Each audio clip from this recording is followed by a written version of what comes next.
Hey,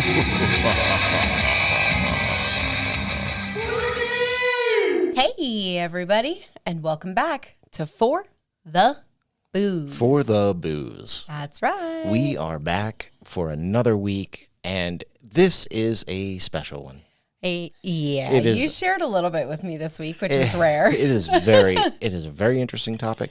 We're going to start this off. I got to ask you a question. Okay. What does Harry Potter, Hocus Pocus, Bedknobs and Broomsticks, and Wizards of Waverly Place have in common with this episode?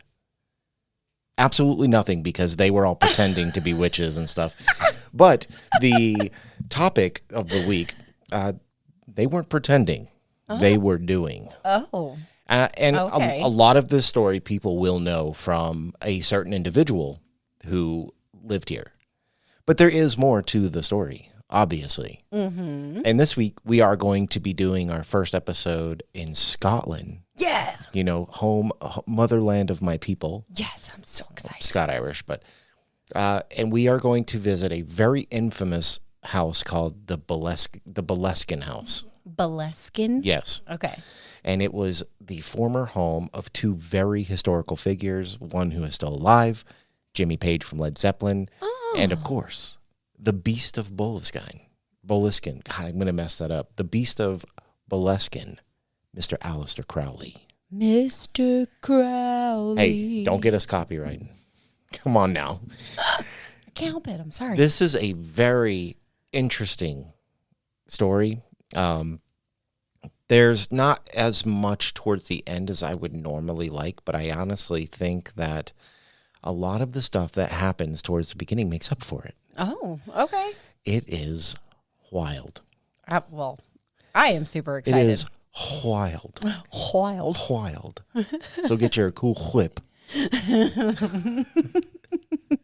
and join us for this very intriguing and magical tale. Ooh, dang, that was quite an intro. Of Boleskine house. Let's get into this one. Let's do it. Now, the parish of Boleskine was formed in the 13th century when the Church of Rome began expanding into the Scottish Highlands. So this goes way back. Wow. Way back. Okay. A church and a graveyard were built in the parish around this time. A succession of ministers ran Boleskine parish and would travel the area on horseback or on foot in all weather conditions.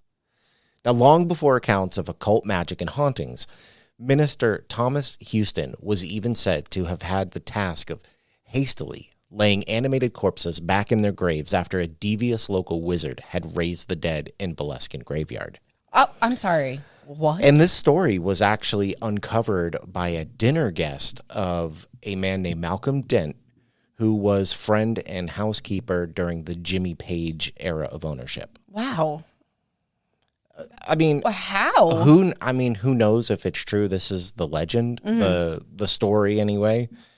I've never seen an animated corpse come back to life myself, but no. Times were different. Yeah. I don't know how different, but they were different. It's a very interesting story. And Boleskine graveyard, I'm going to keep doing that. Boleskine graveyard I believe the house sits kind of like it's in the Highlands. It sits kind of on a hill. Okay. And then just on the bottom of that hill is the graveyard. So the house was built on the ruins of this minister Thomas Houstan's.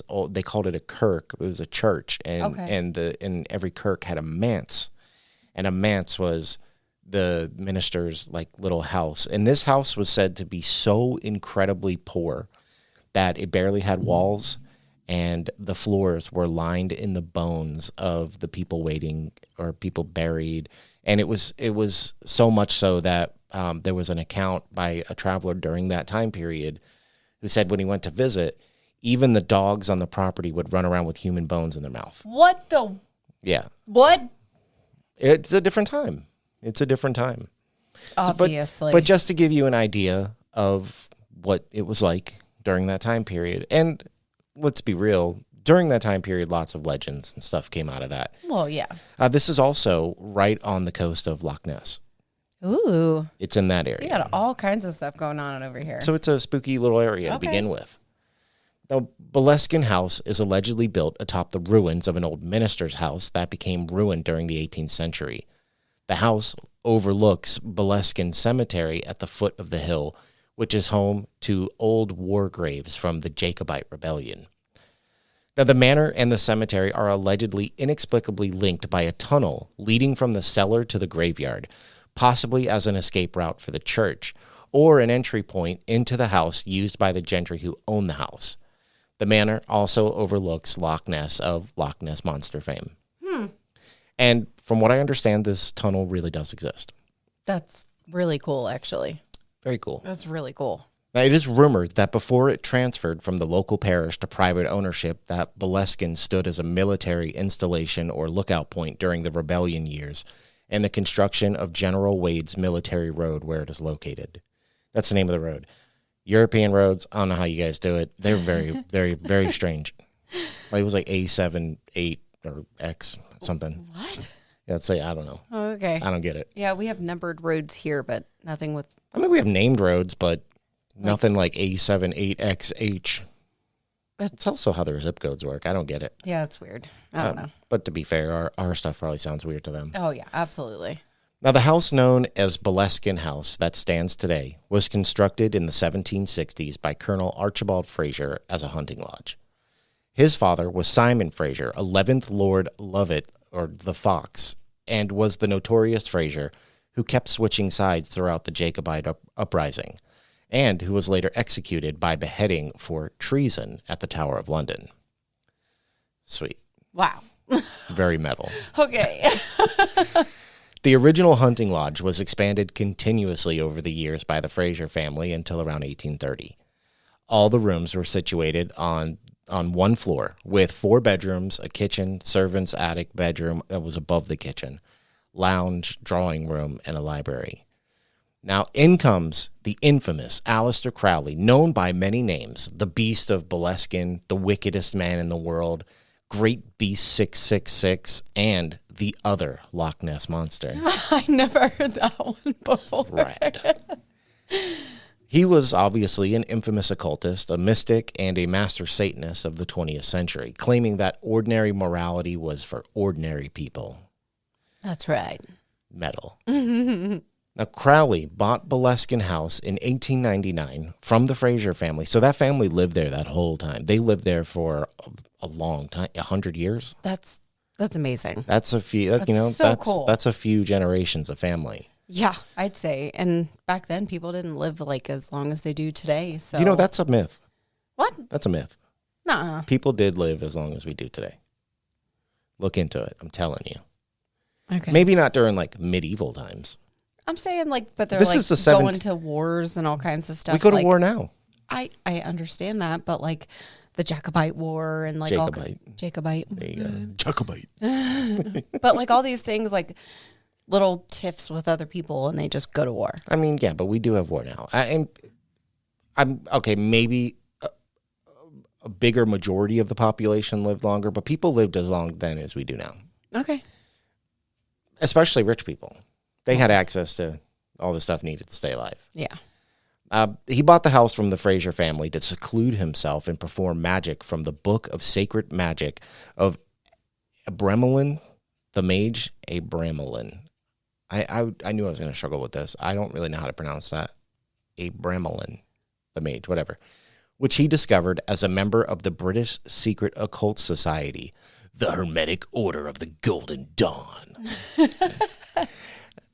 I know a bit about Aleister Crowley. If anybody wants a really good, fun, entertaining version of a deep dive of Aleister Crowley, go check out last podcast on the left if you haven't. Oh. It is... There is stuff we try to stay family friendly. I left out a lot of stuff because we're not going to talk about it on here. Very interesting. He was a powerful man of the bottom. Yes. Now, it was during his time at Boleskine that Crowley became famous for his magic and occult practices, both around Scotland and around the world. Sometimes during this period, Golden Dawn leader Samuel MacGregor Mathers invited Crowley to Paris for advancement in the secret initiatory group, forcing Crowley to abandon the ritual.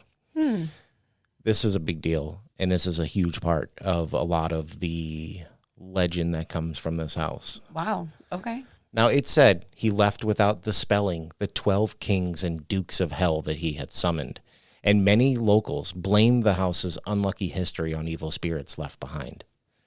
As he continued to carry various rituals out, Crowley kept a diary.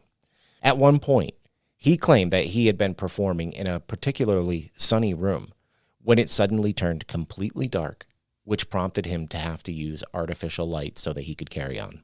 Oh, okay. And I've seen this in videos, books, everywhere I've looked, I've heard this story. Wow. Very specific part to what he was completing. Well, there's more to this ritual also. It was like he had to have a special room built where he stayed in for like 6 months straight or something. My God. If I can find a clip of a breakdown of it, I'll probably throw it in. Okay. So they can explain it better than I can. But it is insane, the level at which he went at to perform this ritual. Wow. It's a lot. Now, his lodge keeper, Hugh Gillies, suffered a number of personal tragedies, including the loss of 2 children. Crowley himself, never one to admit a mistake, even conceded that his time and the rituals he performed at Boleskine had gotten out of hand. Mm.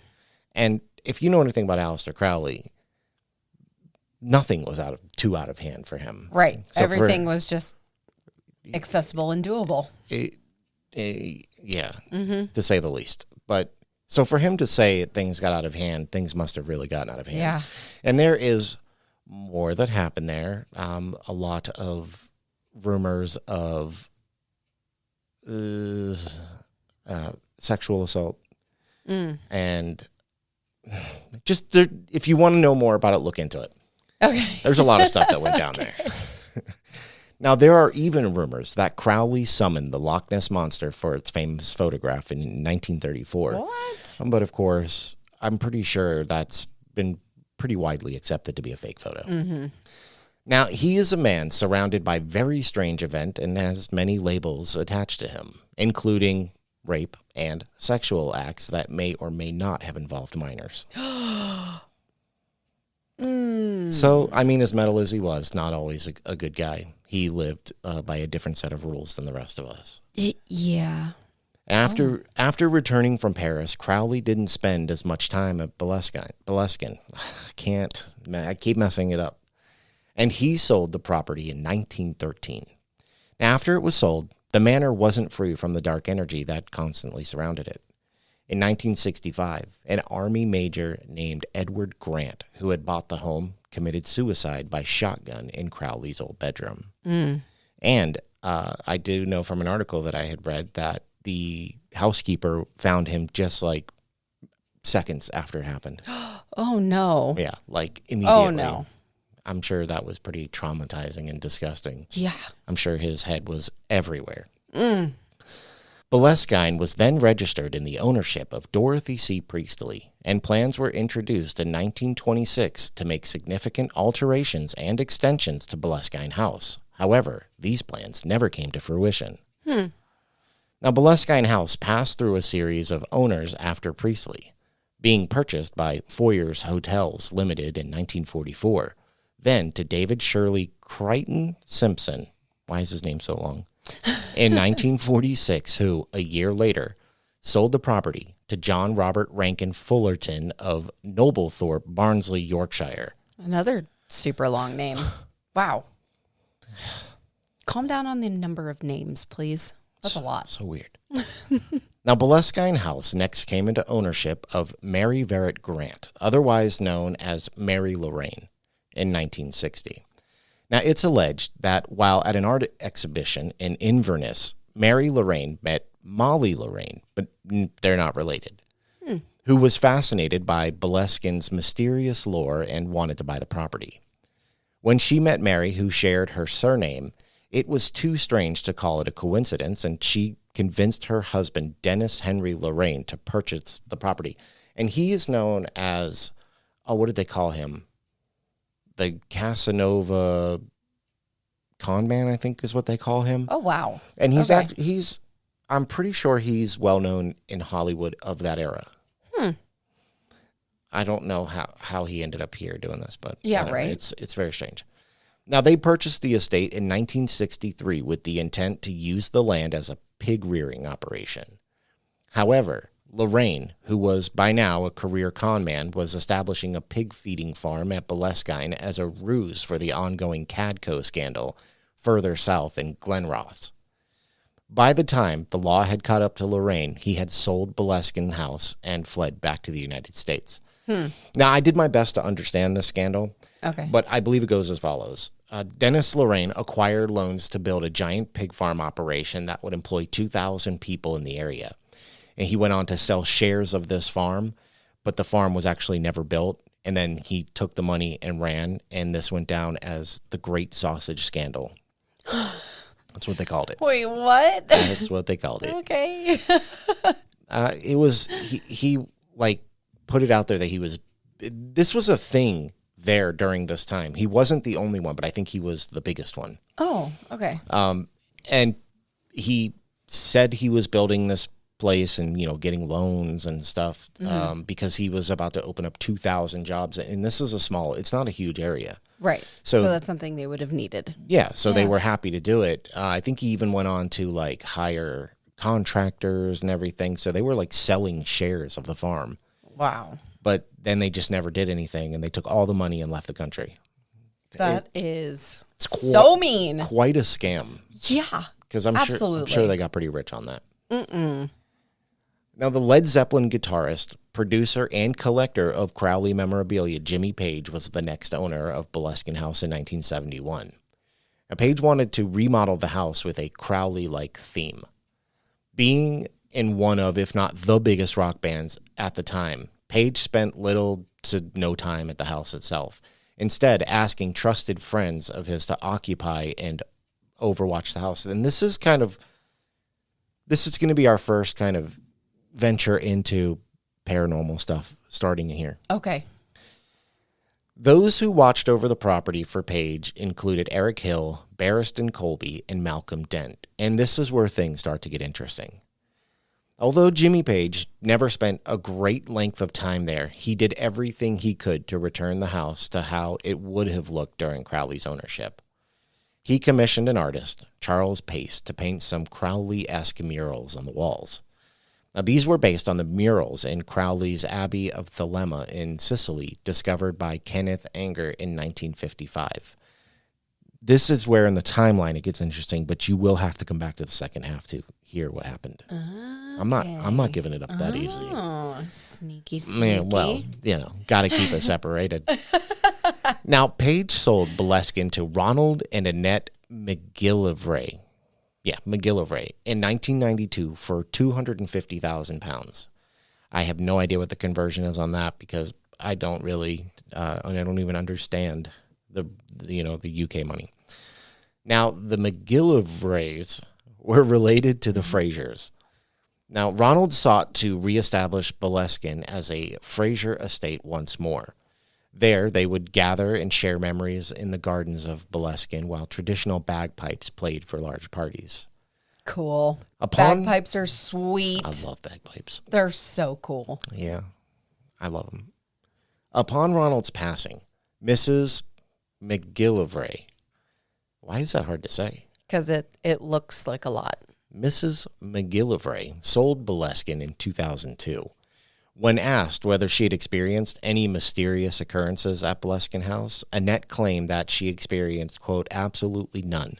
I'm a non-believer and didn't listen to all that rubbish. We had a great time here. Rubbish. I love that word. It's very British. I love that word. Very British. Yes. It's like cheeky. Now, it was sold to Tiennis Griffioen and Gertruda Johanna Baker, that's it, that's all I'm given, who occupied the house as a holiday home away from their native Netherlands. However, at approximately 1:40 p.m. on December 23rd, 2015, a motorist on the A82 road reported flames and smoke coming from Boleskine House. Oh, no.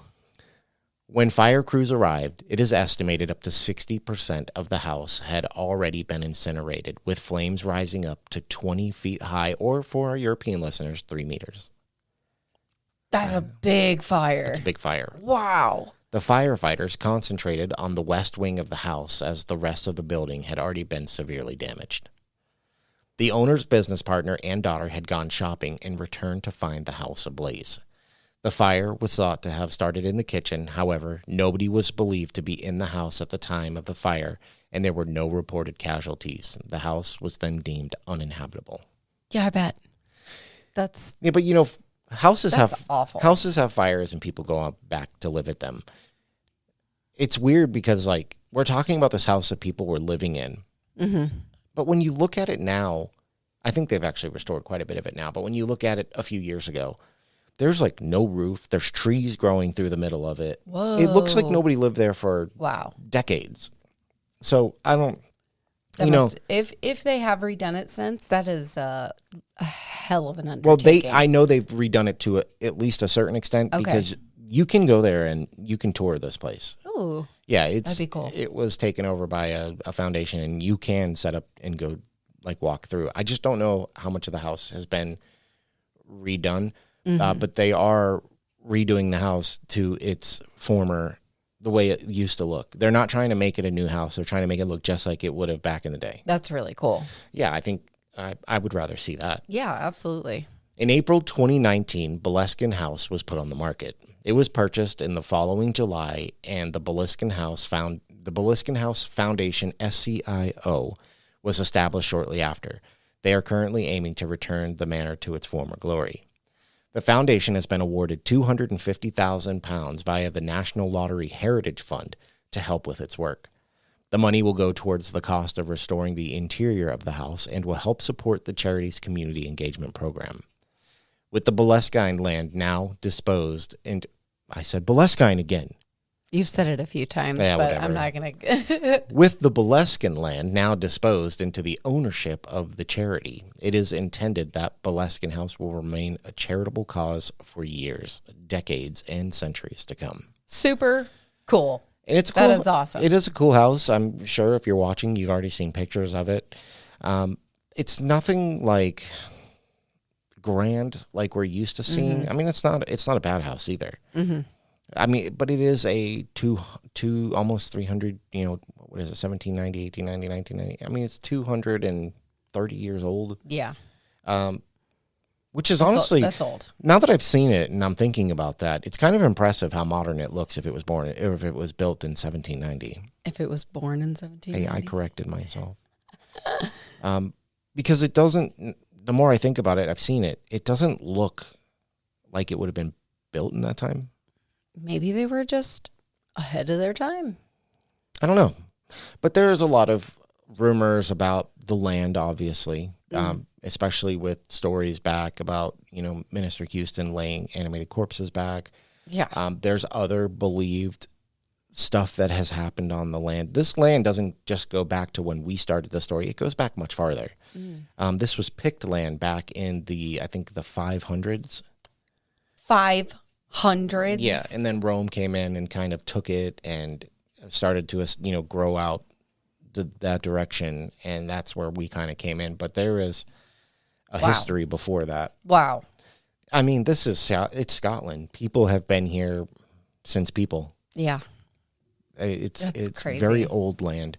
So a lot of people that I've read online that have been here say that they're not necessarily anything paranormal, but they say there really is a magical feel in the air when you go there. It's like everything else stops.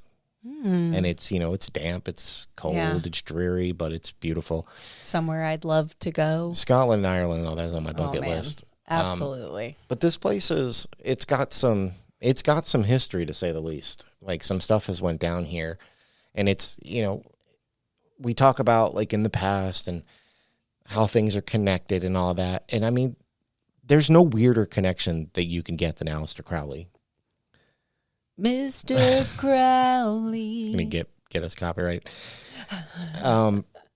There were not just what we talked about. I mean, obviously, he performed other rituals in the house, and I guess that just depends on where you stand as a individual listening to this. Right. What do you believe? If you believe in that kind of stuff, then you believe in it. But weird stuff has happened here. People have had bad bad stuff. And we're going to get into it. We're going to find out some of the stuff that's happened here. I mean, I did read one of them where Aleister Crowley's housekeeper, he had 2 children die while living there. Oh my God. Yeah. And the general who committed suicide and stuff like that. So there's some kind of energy or something going on there. But there are stories. There are stories that I think we're going to get into. Okay. I'm ready. But right after we take an ad break.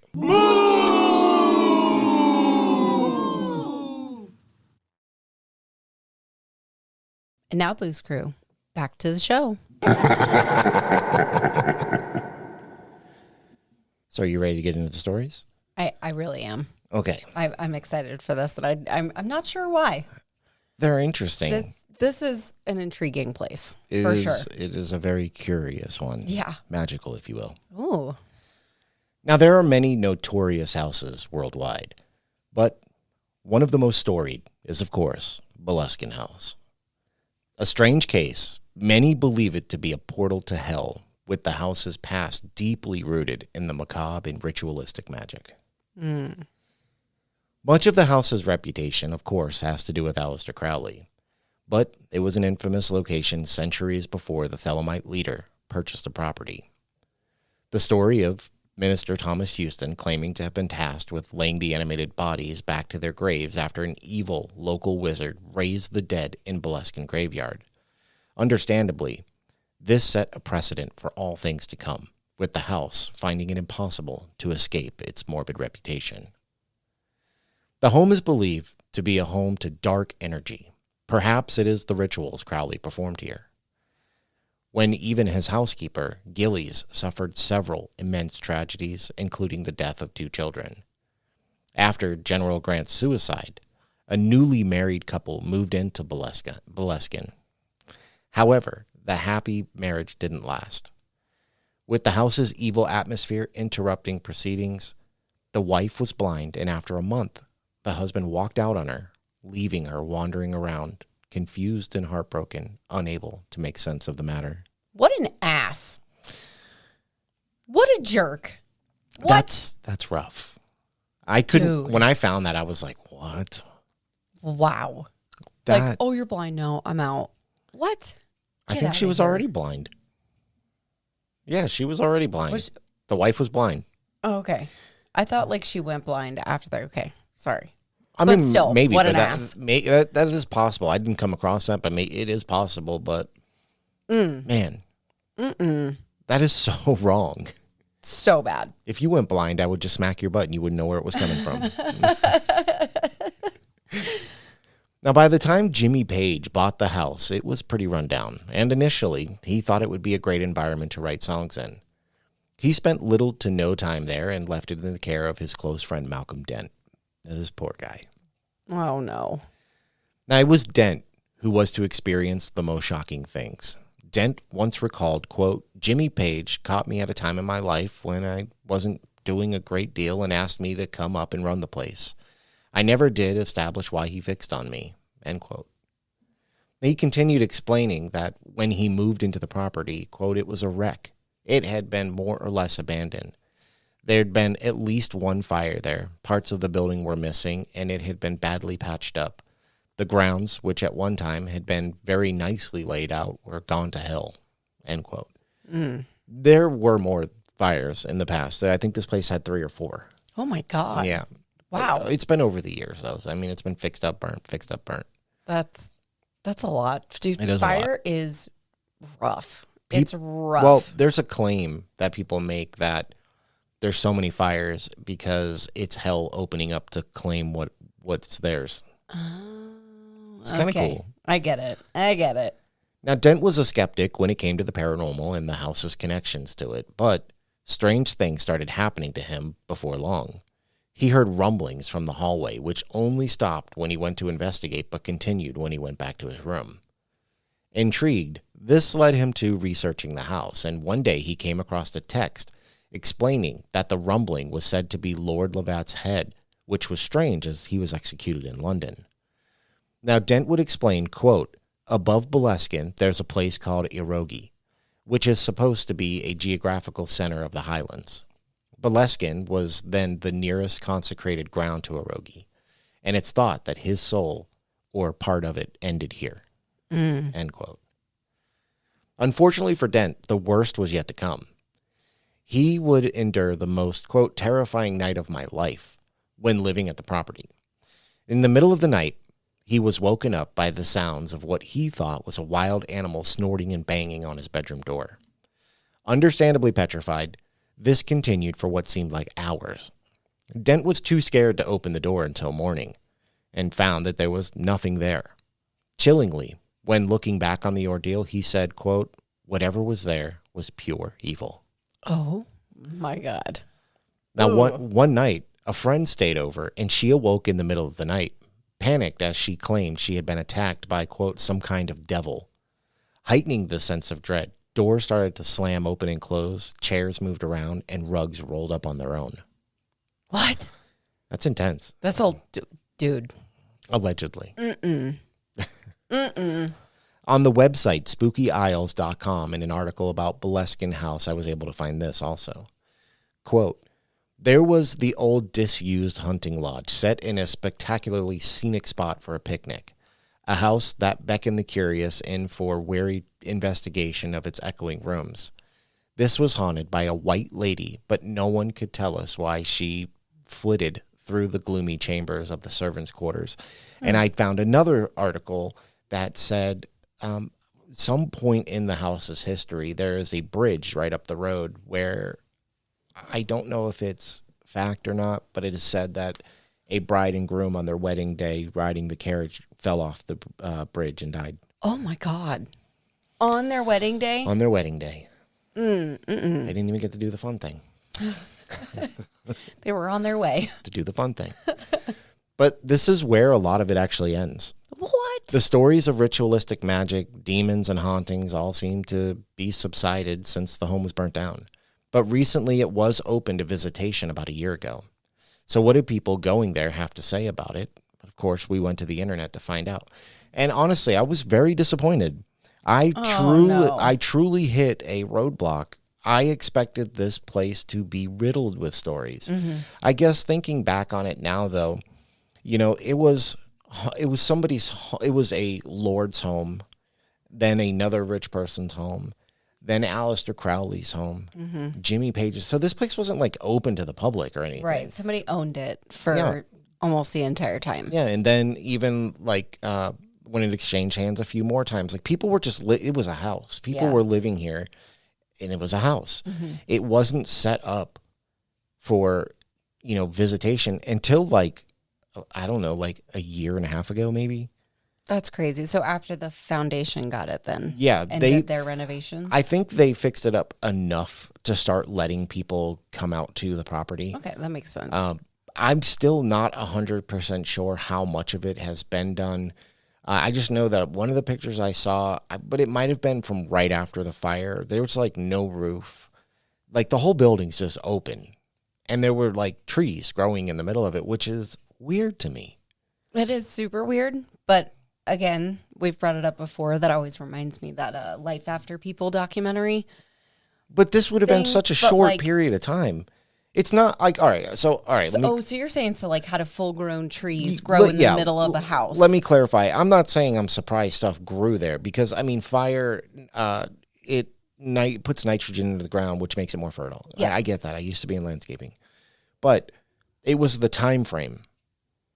To me, it doesn't seem like enough time for stuff to be that big growing in there. Literally trees. Yes. And it seemed like every room, like I'll show you when we're done. I'll probably put a picture of it in here as I'm talking about it. But there's like this overhead view of the house. And it looks like there's a big tree growing in the back, like the back room. I don't know what room that would be. Maybe the kitchen area or something. And it looks pretty big. Wow. And trees take a long time. Yeah. I mean, unless it was just a super ginormous weed or something. That is not a weed. Okay. I mean, it would have been like, if I had to, for scale, it would have been a weed the size of this room. What? Yeah. Oh my God. It was huge. So That's crazy. But I scoured. I searched for stories. I searched Boleskine in every fashion I could think of. You always do. I mean, sometimes I don't have to try as hard because I can find everything. But this one, I was like, this can't be it. Wow. This can't be it. Interesting. But there's like documentaries about this place and how haunted it is. What? I'm telling you, man, the magic of Aleister Crowley it's big. It's big because everything and everywhere he went, like weird stuff happened. Yeah. I'll tell you what, I'm going to find the documentary of Mr. Malcolm Dent that I came across, and I'm probably going to clip it up a little bit, and I'll put it in right here so that everybody can see what he actually went through and hear it from him. But the weird thing that I have to say about this scenario is he went on to state that he met his wife while living here, and they ended up living there and taking care of the property for quite a while. Okay. They had kids while living here and everything else. And it was like nothing else seemed to happen. He lived like he was pretty happy. Now, there's another story that I didn't put in here because I couldn't really find any other accounts of it. But supposedly during a dark magic ritual, Aleister Crowley summoned a demon, and then they trapped the demon in the center of the house, like in a brick chamber. Okay. And this is totally believed. And what Malcolm Dent had said was that his room where all that stuff happened was right by that. Like, it shared a wall. Which could lead to him hearing those kind of crazy things every once in a while. I mean, it could, but it was also the 70s, and people did a lot of drugs. This is very true. I mean, and he was friends with dude from Zeppelin. I don't know, man. I'm just saying. But let's get into some of these reviews. Now, on TripAdvisor.com, someone named Chelsea B. wrote, quote, I recently had the honor of touring the Boleskine estate, and it was nothing short of life-changing. I took a solo tour with Stephen, and the amount of knowledge I learned was truly mind-blowing. That's what we do. I was particularly interested in the mystical traditions and history of the land, as well as the surrounding nature. Stephen was well-versed in every aspect, and that's an understatement. He showed me the beautiful grounds thoroughly, explaining the plans for the estate's sustainable future. The Boleskine House Foundation has ambitious plans that will surely benefit the community, the biodiversity of the land, and the world at large. From the start, it was made clear that this was my tour, and we could walk and talk at my leisure. By the end of the tour, I was thoroughly questioning the meaning of life itself. Not only were the views breathtaking, but my mind was also thoroughly stimulated. I'd highly recommend a visit to Boleskine to anyone interested in the history or the mysticism, as well as nature and sustainability practices for recreating a bountiful ecosystem. There's no doubt in my mind that I will be returning. Take the tour. You won't regret it. Everything happens for a reason. Now, why did I add this story? Because people who go here maybe don't have a paranormal experience, but it obviously changes how they feel. It seems to give off this energy, like the land itself just gives off this energy. I dug extra deep on this one. Okay. Dug real deep. Real deep? Yep. And I looked into this because, man, what a glowing review. She took a personal tour. She's really attractive. Oh, that explains it. She's really good looking. Okay. I found her picture and I was like, yeah, of course he was so attentive. She's like young and really pretty. Well, good for her. No, but I'm just saying, like, you're like, it's a glowing review, and I'm sure to you great. I think Steven might have thought you were hot. Just saying. But there are more people who go there and they just, it's like a life-changing experience for them. Right. And a lot of magic happened on this land. I'm just saying, Scotland, I'd probably think it was absolutely magical if we visited too. Yeah. Just saying. Yeah. And then add in specific places like this. Might actually be able to find people there with our last name. Yeah. Yeah. My last name. It's mine too. And now I gave it to you. Yeah. I know. No. I share it with you. Yeah, you better. Now, Ryan Goldfish 5 on Reddit.com wrote 5 years ago. Goldfish 5. I don't give them their names. I just write them. Okay. Quote, I've heard quite a few people take it relatively serious, and some people go over there on weird haunting trips and stuff. And it certainly feels like a pretty creepy place when you see it. People I know who are aware of it are quite creeped out by the place. I think a couple of friends of mine have actually stayed out there. The people I've spoken to about it all thinks Crowley was a total freak, end quote. I mean, who really doesn't think that? If you go listen to the last podcast on Left episode, you will find out just how much of a freak he is. And I don't mean it in a bad way. I'm not here to shame anybody. You know, we all got our stuff.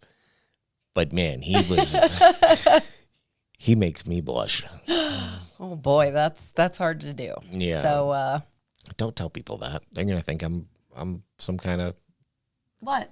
Bad person. You're not a bad person. Everybody has their things, right, baby? Yeah.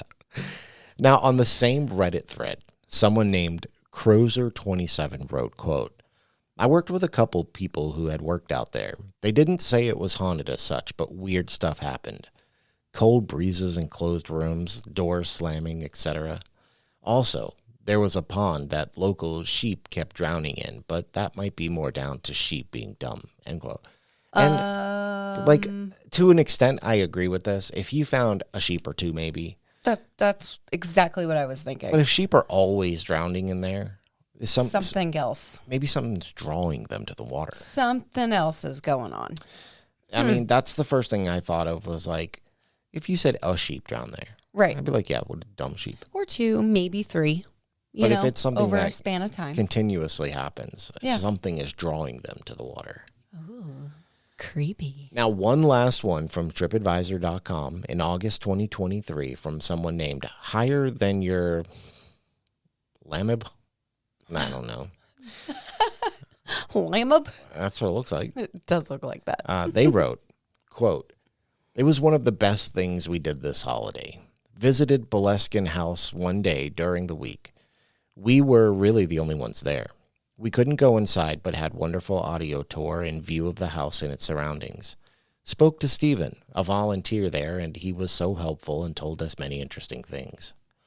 It was a fascinating talk, and we felt like we randomly met a wise sage.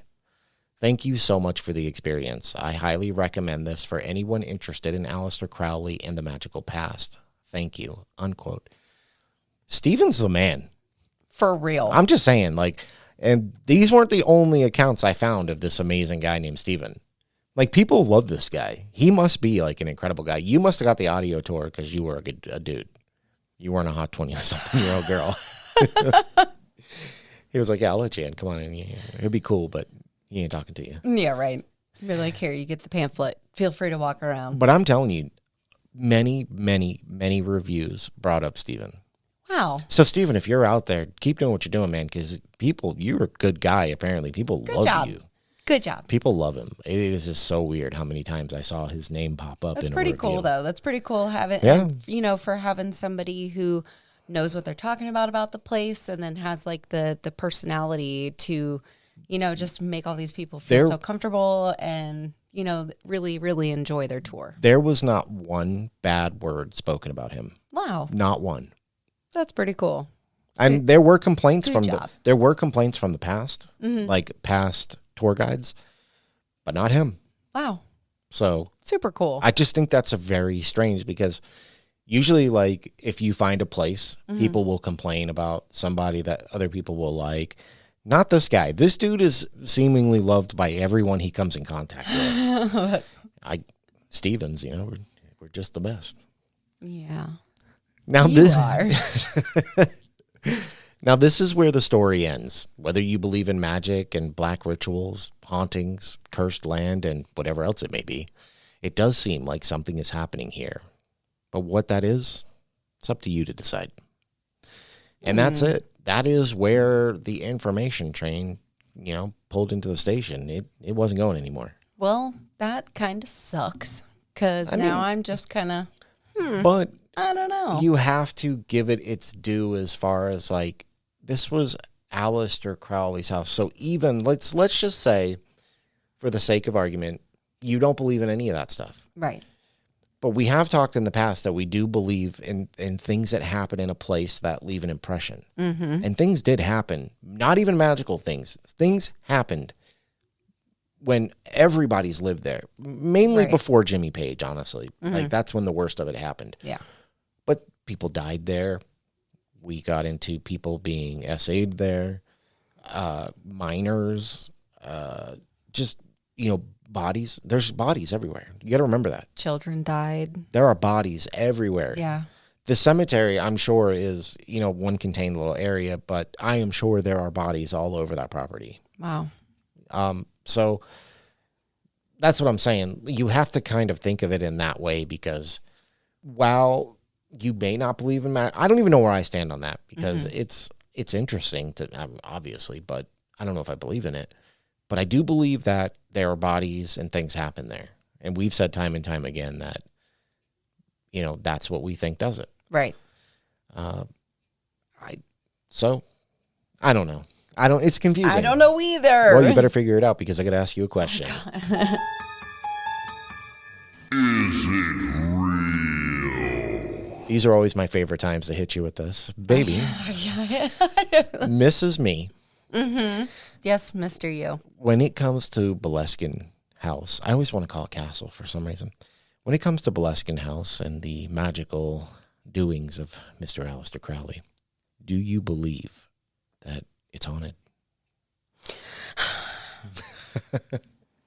I don't know. I think I agree with a lot of what you said right before, that whether you believe in rituals and magic and things like that, there is a lot of stuff that happened here. There was the small wars and the fights that happened way back in the day, and then who knows what happened before that.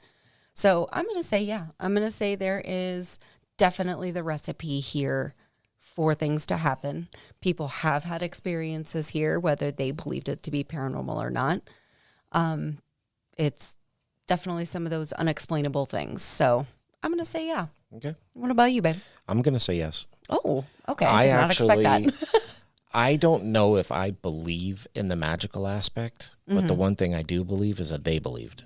And I do believe that you have the ability to put enough energy back into something to make it a reality.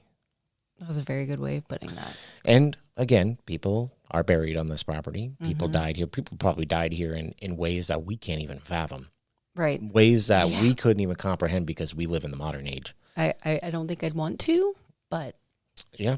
And I mean, there's been suicide here, and people were hurt here. And I mean, it wasn't always like this, but it did happen. So I just have to believe it. It's Aleister Crowley's house. I like I said, I don't really believe in any of the magical stuff, but I believe he really believed. Yeah. I believe he could have. He definitely did. I believe he could have put enough energy into thinking this stuff that he could have brought something in, or at least brought something from the land up. So I don't know. I would be weary of the place. I still want to see it. I still want to visit it. I'd still go there, but I don't think I'd be so quick to just brush off every little thing that happened. I think I'd be pretty open-minded to something being there. Right. Maybe not a portal to hell.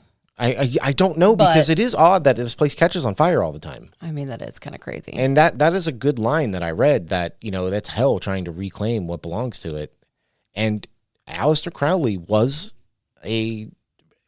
pretty heavy on the dark magic side. He was also pretty heavy on the power bottom side, but that's neither here nor there. It doesn't make him a bad person. I just think it's funny. Because if you see Aleister Crowley, he looks like somebody's grandpa. And I just find it hysterical. But he was a weird guy. Yes. I do think it is. I think all the stuff is there that we usually talk about. So that means it's going to get what are we calling it? I guess it's seal of approval. Yeah. The big old seal of approval. Do that anymore. I know. I'm going to rip that from an old episode and put it on a button. Do it. Yeah, I'm going to do that. It's coming back. And if you're a viewer on YouTube and you don't know what that is, you're going to find out. Yeah. It used to be a big part of the show. So, yeah, I mean, that is it. It's, Boleskine House. It is pretty legendary, honestly. And it might be legendary place that you've never heard of, but I promise you, it is legendary. I'd never heard of it. I mean, I know who Aleister Crowley was, but I didn't associate. Mr. Crowley. See, you get to do it, but I can't. You did it twice. I'm just getting my one. I don't know. I never associated him with like a specific place, I guess. So it's kind of cool to like find out where that was. I'm almost positive there's also a place over in California associated with him, which is actually what I was looking for. Really? When I found this. Oh, that's so cool. Yeah.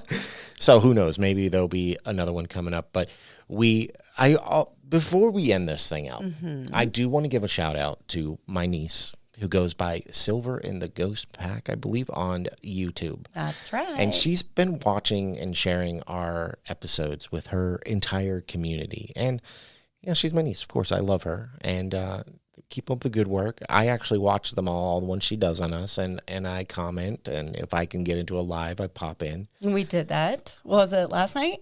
Was it last night? Yeah, I think it was last night. No, it was the night before. Are you sure? I don't know. It was either last night or the night before. But it's fun, and she definitely helped put us out to, an audience that I don't know if we would have reached. So thank you. Thank you, Silver. And shout out to her friend that she had on, Mikey Sue's 4, I believe is what he went by on YouTube. Mikey Sue's 4. So, and we did get the request. And who was your friend that requested the same location? The hotel? Oh, Lindsay. So it's been requested twice now. So we're probably going to do it next week. I'm excited. Yeah. It's been asked twice. So I got to do it. Got to now. Moving to the top of the list. Yeah, it has to. But anyways, I think this is where we will end this. Where can they find us? Well, they can find us on Instagram at @forthebooze_podcast and on Facebook at @forthebooze. You can also find us on X at @forthebooze. You can find us right here on YouTube at @forthebooze, on TikTok at @forthebooze. TikTok. I got them all. Yep. And if you would like to join the ranks of our most lovely Patreons. Our beautiful Patreon people. We have Joe the Matador Mattern. He's such a warrior, that guy. We have Teresa O'Reilly Donnell. I cannot do this. I knew you were going to say that. I got stuck. And we've got Tina Bobina Madot. I got nothing. Why am I so bad? You just need to stop before this has to be a thing. It's going to be a thing. No. It's so fun. No. It's so funny. But don't also, if you have a listener story or a suggestion that you would like us to cover, by all means, send it in to forthebooze.com. We're weird today. And is that it? No. 5 stars, rate and review anywhere you listen. We could really use them.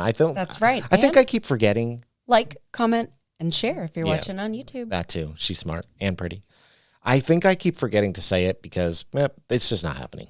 So I've kind of given up. That's okay. It's fine. We should just write a little list that we have to do and stick it right here. We were really good at it for a while. I know. That's what I understand. But we're going to get out of here. We have other videos to go make today. We do. So why don't you go ahead and take us out, babe? Well, thank you, everybody, so much for listening. And we will see you in the next one. Bye. Watch out for Aleister Crowley, the power bottom. Mr. Crowley. Hey, don't get us copyright.